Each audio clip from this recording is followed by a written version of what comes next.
नमस्कार दोस्तों, welcome back to our channel. Friends, मैं आप सबका अपने चैनल स्टॉक्स फॉर लाइफ पे बहुत स्वागत करता हूं। Welcome to STFL family. DFL में बस बात की जाए, एफएल में कंटिन्यूसली हमें गिरावट देखने को मिल रही है, लेकिन ये गिरावट थोड़ी सी थम गई है।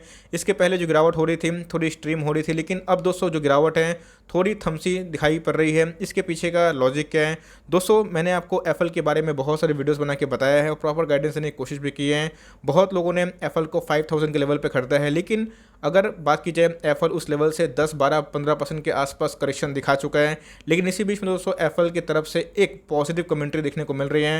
टाइम्स नाउ के इंटरव्यू के दौरान, जो कि 2 दिन पुराना न्यूज़ है, इनके जो सीईओ है मिस्टर अनुज जी ने, उनसे बहुत सारे क्वेश्चंस पूछे गए इनके बिजनेस को लेके। तो जी हाँ दोस्तों, बहुत ही मैं बोलूँगा कि पॉजिटिव कमेंट्री हमें देखने को मिली, जहाँ पे एफएल को आने वाले कल में ज़रूर बेनिफिट मिल सकती है। न्यूज़ क्या है उसको कवर करूँगा, लेकिन याद रखिएगा दोस्तों, स्टॉक मार्केट में हमेशा आप जब स्टॉक खरीदते हैं, ऐसा नहीं है कि वो भाग जाएगा, वो गिरता भी है और गिर के भागता भी है। आपको पता है कि एफएल को एएसएम लिस्ट में डाल दिया गया। कोई भी स्टॉक अगर एएसएम लिस्ट में डाल दिया जाता है तो भाई ये कोई गलत बात नहीं होती है। अगर स्टॉक बहुत रैली कर देता है तो उसको थोड़ा सा एक्स्ट्रा सर्वाइलेंस मोड में डाला जाता है, जहाँ पे चेक किया जाता है कि कहीं प्राइस में तो मैनिपुलेशन नहीं है। और ऐसे हज़ारों स्टॉक आते हैं दोस्तों हर साल और निकल भी जाते हैं और उसके बाद लाइफ टाइम हाई बनाते हैं। तो इसी बीच में हमें देखना है कि एफएल के बिजनेस मॉडल कैसे हैं। बिजनेस में कोई भी कमी नहीं है और एक्सपोनेंशियल ग्रोथ रेट से एफएल बढ़ रहा है। लेकिन इसी बीच में दोस्तों जो कमेंट्री आ रही है उस कमेंट्री को आपसे डिस्कस करूंगा और साथ ही साथ बताऊंगा हमें रणनीति क्या अपनानी है।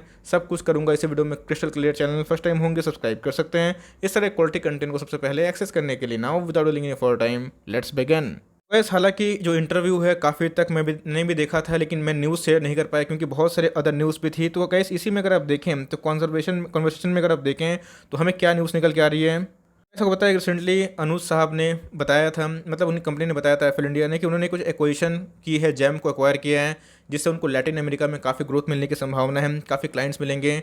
इनका जो अप्रोच है 10 बिलियन मोबाइल डिवाइसेस से पहुंचना है, जो अपने आप में बहुत बड़ी बात है। और गैस उन्होंने बताया कि जो डिजिटल फ्यूचर है वो आने वाले कल में 25 से लेकर 30% तक ग्रोथ रेट कर सकता है। याद रखिएगा दोस्तों, कभी कोई मतलब बिजनेस पेनिट्रेशन में अगर 15 से 20% ग्रोथ होता है तो स्टॉक के प्राइस में 40 से 45% का हमें उछाल देखने को मिलता है। और अगर 25 से 30 अगर होता है तो स्टॉक में दोस्तों 50 से लेकर 70%, कभी कभी तो 80% और कभी कभी डबल दोस्तों हमें रिवॉर्ड देखने को मिलता है। तो आने वाले 5 साल में इनका जो कंजर्वेटिव अप्रोच है, मतलब बहुत ही कंजर्वेटिव वे को बोल रहे हैं कि अगर बहुत ही ख़राब हुआ तो 25 से 30% का ग्रोथ है सालाना, लेकिन अगर अच्छा हुआ तो गाइस ये और भी अच्छा हो सकता है। आगे उन्होंने थोड़ा सा और भी इंडिकेशन दिया है। अनुज साहब ने बताया, जो सीईओ है, चेयरमैन और एमडी हैं, तो उन्होंने बताया है ईटीनाउ को कि with regard to the performance of the company, its recent acquisition of Jamp and Bobble AI as well as what the future hold in store for the company and the एक्टेक is as a whole. तो अनुज जो साहब है वो बहुत ही confident देखने को मिल रहे हैं।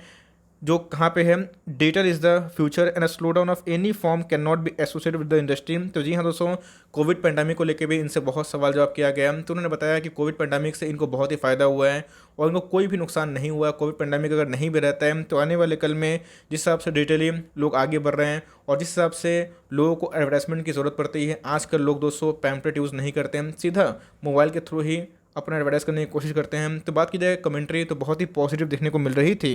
तो गाइस उन्होंने ये भी ऐड किया है कि उनका जो रिसेंट एक्विजिशन है, चाहे वो बबल एआई को लेके हो या फिर जैम नेटवर्क को लेके हो, जहाँ पे उनको लैटिन अमेरिका का बहुत सारा बिजनेसेस मिल सकता है, इसको लेके उन्होंने बताया है कि टॉप लाइन में उनको ग्रोथ की संभावना है। और दोस्तों एप्पल के नंबर्स आए थे, नंबर्स काफ़ी ज़्यादा प्रॉमिसिंग थे।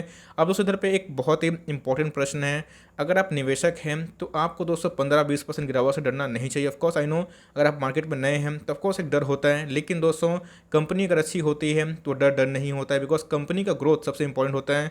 आपको मैंने बताया था कि 5200 पे एक QIP हमें देखने को मिला था।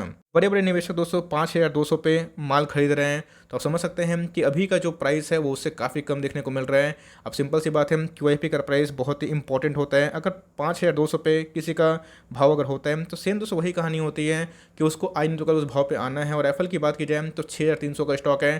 तो गाइस लॉन्ग टर्म में ग्रोथ को लेकर कोई भी संभावना लेस की दिखाई नहीं पड़ती है। कंजर्वेटिव वे से बात की जाए तो इनका जो कॉन्वर्सेशन था वो काफ़ी हद तक 25-30% के आसपास था, तो ग्रोथ काफ़ी हद तक ट्रेमेंडस रहने की उम्मीद है। लेकिन इसी बीच में एक बार फंडामेंटल देख लेते हैं और टेक्निकली स्टॉक कितना गिर सकता है उसका भी अंदाजा करने की कोशिश कर लेते हैं। वैसे आज बात की जाए NSE की तो हमें 0.23% फ्लैट देखने को मिल रहा है। 4600 लेवल दोस्तों अपने आप में बहुत चैलेंजिंग है और 4700 के लेवल से हमेशा एक रिवर्सल देखने को मिल रहा है। स्टॉक के बारे में देखें दोस्तों तो जब से लिस्टिंग हुई है स्टॉक में काफ़ी रैली देखने को मिली है। 400% से ऊपर दोस्तों स्टॉक ने रैली की है। और इधर पे अगर आप देखें तो हर एक गिरावट दोस्तों रिटेलर को निकालने की एक कोशिश की जा सकती है, बिकॉज कंपनी की बात की जाए तो फंडामेंटली बहुत ही शानदार है और जिस हिसाब से ग्रोथ कर रही है ये इनको और भी रिवॉर्डिंग कर सकती है। अगर आप देखें एक साल लो के बारे में डिस्कस करें तो 1440 का स्टॉक था, 6285 का स्टॉक है। आपको दोस्तों अभी भी 2000 के डिस्काउंट प्राइस में आप पकड़ सकते हैं कि आपको मिल रहे हैं, जो अपने आप में ही बहुत ही शानदार 2000 नहीं होगा 1700 रुपये के लगभग होगा। लेकिन दोस्तों अगर आप देखें मार्केट कैप एक 12,000 करोड़ की मार्केट कैप है, मतलब एक मिड कैप कैटेगरी स्टॉक है। अगर आप देखें इंडस्ट्री भी 23 के आसपास है, इनका पी 92 के आसपास है। ये दोस्तों स्टैंडर्ड नंबर है, लेकिन इनका बिजनेस इंडिया में भी है और इंडिया के बाहर में भी है। इसके पहले एप्पल का जो प्राइस अर्निंग था वो 150 के ऊपर था, अभी दोस्तों काफ़ी तक कम हो चुका है। एप्पल के ईपीएस की बात की जाए तो दोस्तों बहुत ही प्रॉमिसिंग देखने को मिल रहे हैं। एप्पल के जो ईपीएस हैं कमिंग ईयर की बात की जाए 2020 से 2021 में दोगुने हो चुके हैं। दोस्तों आरओई की बात की जाए 15 से 20 बहुत ही शानदार होता है, इनका 37 के आसपास है, इसमें भी नंबर 1। आरओसी की बात की जाए कोई डाउट नहीं है, करंट रेशियो 1.29। और दोस्तों कंपनी के ऊपर डेट है ऑफकोर्स नहीं दोस्तों, प्रमोटर होल्डिंग काफ़ी डिसेंट है, एफआईएस ने अपने स्टेक को बढ़ाया है, तो जो कि बहुत ही पॉजिटिव न्यूज़ देखने को मिलती है। तो गाइस कभी भी एसएम लिस्ट में किसी स्टॉक को डाला जाता है तो वहाँ पे क्या होता है, वॉल्यूम लॉस होता है, जहाँ बड़े पार्टी एंट्री नहीं करते हैं। अब ऐसा नहीं कि एसएम लिस्ट हटने के बाद ही भागेगा, हो सकता है कि एक डाउन साइड आए और उसके बाद एक नया जर्नी स्टार्ट हो। लेकिन एप्पल के फंडामेंटल्स वाइज बात की जाए दोस्तों तो कंपनी बहुत ही प्रॉमिसिंग है। देखिए दोस्तों कोई भी स्टॉक अगर आप लाल में बेचते हैं तो भाई तभी आपका लॉस होता है। कोई स्टॉक बहुत अरसे से लाल में रहता है उसके बाद हरा में भी आता है। आपने देखा निफ्टी 7500 भी आ गया था, तो सेम दोस्तों आई निफ्टी 16000 के आसपास है ना। तो आपको कन्विक्शन रखना पड़ेगा कंपनी की ग्रोथ पे, जो कि है। कंपनी के प्रॉफिट की बात की जाए तो वही बढ़ते हुए दिखाई पड़ रहा है और कंपनी हर एक फ्रंट में अच्छा काम कर रही है। कंपनी के जो रोड मैप हैं आने वाले कल में काफ़ी तक प्रॉमिसिंग है। तो इसी बीच में दोस्तों क्या मैं आपसे पूछना चाहता हूँ, क्या शेयर खत्म हो जाएगा? ऑफकोर्स नहीं। अगर वन डे के चार्ट की बात की जाए तो वन डे के चार्ट में एक बॉटम बना के एक रेंज बाउंड देखने को मिल रहा है और दोस्तों कभी भी रिवर्सल पॉसिबल हो सकता है। वैसा नहीं कि रिवर्सल कल के कल मतलब मंडे के मंडे आएगा, बिकॉज अगर आप देखें टेक्निकली स्टॉक काफ़ी ओवरसोल्ड हो चुका है। तो मेरे हिसाब से एक बाउंस बैक टेम्प्रोरी एक नीड है ऑफ द आवर की। तो अगर आप देखें तो कंपनी के फंडामेंटल्स में कोई खराबी नहीं है, कंपनी कोई भी ख़त्म कंपनी बर्बाद कंपनी नहीं है। कंपनी एक ऐसे बिजनेस में काम करती है जो आने वाले कल का एक फ्यूचर है। और बात की जाए दोस्तों मोबाइल यूटिलाइजेशन का, तो आने वाले कल में एप्पल जैसे बिजनेस काफ़ी हद तक प्रॉमिसिंग इंपैक्ट देखने को मिल सकते हैं। अब दोस्तों स्टॉक के प्राइस के बारे में डिस्कस कर लेते हैं। स्टॉक का प्राइस दोस्तों जब 5000 के आसपास था, 5200 के आसपास था, मैंने बोला था कि आप बाई कर सकते हैं और यही बताया था कि बल्क निवेश मत करिएगा और कभी मौका मिलता है तो आपको एड ऑन डिप्स करना है। याद रखिएगा कंपनी में दोस्तों अगर आपको फेथ है तो अगर आप लाल में निवेश करते हैं तो ही का हरा का मज़ा मिलता है। इसके पहले बहुत सारे स्टॉक्स है, बजाज फिनसर्व की बात की जाए, बजाज फाइनेंस की बात की जाए, बजाज फिनसर्व का स्टॉक दोस्तों 10,000 से 4000 भी आया था, लेकिन जिन्होंने नहीं बेचा, टाइम लिया 2 क्वार्टर 3 क्वार्टर, उनके पैसे रिकवर भी हुए और बॉटम से 3 गुना भी हुए। आज तो बजाज फिनसर्व का स्टॉक 12,000 के लगभग है। सबको कंपनी पे भरोसा है, करेज है, तो सीएमपी में आराम से बाई कर सकते हैं और एड ऑन डिप्स करें, बिकॉज स्टॉक मार्केट है, स्टॉक का हमेशा एक चाल होता है। अब स्टॉक एक लेवल पे ही चलता है, लेकिन याद रखिएगा 5200 के लगभग QIP आया था।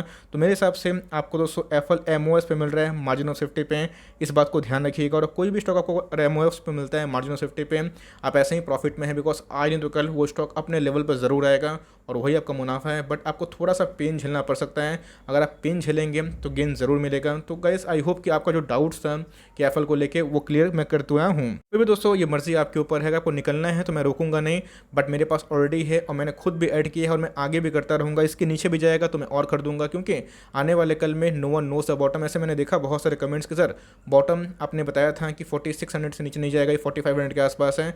दोस्तों to be very honest, bottom की बात की जाए बॉटम किसी को नहीं पता, इसके पहले बॉटम बहुत लोग खोज रहते हैं। हमें एक अंदाज़ा होता है कि यहाँ से रिवर्सल आ सकता है। अब ऐसा नहीं कि एग्जैक्टली उस लेवल से आएगा, कभी 20 रुपये अप तो कभी 200 रुपये डाउन से भी आ सकता है, बट याद रखिएगा कंपनी रिवर्स जरूर करेगी। कंपनी में ह्यूमंगस ग्रोथ है और आने वाले कल में अगर आप एप्पल को होल्ड करते हैं, बाई करते हैं और कंटिन्यू करते हैं, आपके पैसे रिकवर भी होंगे, आपके पैसे बनेंगे भी। तो अगर आप एवरेज करना चाहते हैं तो CMP में एवरेज कर सकते हैं, या फिर भी दोस्तों अगर आपको लगता है कि और गिरावट हो सकती है तो थोड़ा वेट एंड वॉच कर सकते हैं। मेरे हिसाब से अगर आप अभी एंट्री करते हैं तो बेस्ट एंट्री लेवल है, कोई दिक्कत वाली बात नहीं है।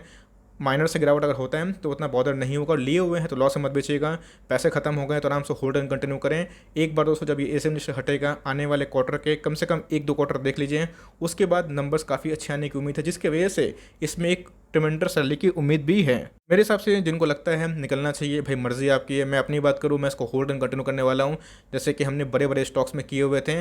और दोस्तों आज मैंने आपको एग्जांपल भी दिया था, नवीन फ्लो इनकम 2600 का स्टॉक था, 2000 पे आया था, लोग पैनिक कर रहे थे, फिर से 3600 पे गया था, फिर 3200 पे था, लोग पैनिक कर रहे थे।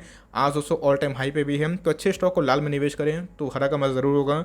कंपनी फंडामेंटली अच्छी है, एक्सलेंट रेशियोज़ हैं, अच्छा खासा डिमांड भी है, तो लॉन्ग टर्म होल्ड करें। और इसके नीचे जितना गिरता है आपको दोस्तों मिलेगा सुपर एमओएस, जहाँ पे भैया आपको मैंने एक ही बार बताया है, खोने के लिए कुछ नहीं, पाने के लिए बहुत कुछ। तो यही दोस्तों वीडियो थी जहाँ पे मैंने बहुत लोगों को कमेंट देखा जहाँ पे बहुत नेगेटिव था, तो मैंने आपको समझाने की कोशिश की कंपनी बुरी नहीं है, और आप होल्ड करते हैं आपके पैसे ज़रूर बन सकते हैं। So for timing that's the end of the video. I hope दोस्तों वीडियो आपके लिए हेल्पफुल है। कंटेंट से लगे तो लाइक कर दिएगा, चैनल फर्स्ट टाइम होंगे तो याद से सब्सक्राइब करना भूलिएगा। फर्दर कोई डाउट उसको ड्रॉप कर सकते हैं, कुछ तो रिव्यू चाहिए उसका नाम ड्रॉप करना भूलिएगा। I would love to make a video on your demand guys. मिलते हैं जल्दी ही, तब तक के लिए bye. Thanks for listening friends, God bless you all.